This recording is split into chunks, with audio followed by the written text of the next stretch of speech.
Enrique from Text Coatings. Enrique, what do we have here?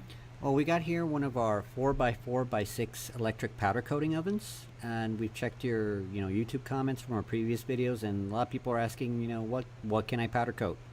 And we have here, we had you hang up some of these rims, some baling wire, just to give you the dimensions on the inside with the provided rack, and we hung some up so you could see you could fill up, about 2 sets. But if you're a little creative, you can maybe input a little bit more in one of our ovens here.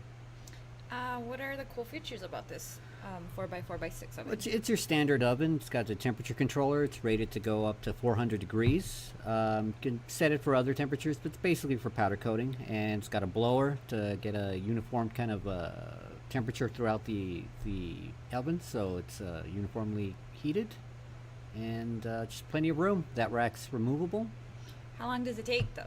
Usually about 15-20 minutes, depends on the part, and it depends on the core temperature of the actual part. And once you close it, with the included latches, usually they're 10-15 minutes, but again, really depends on the powder.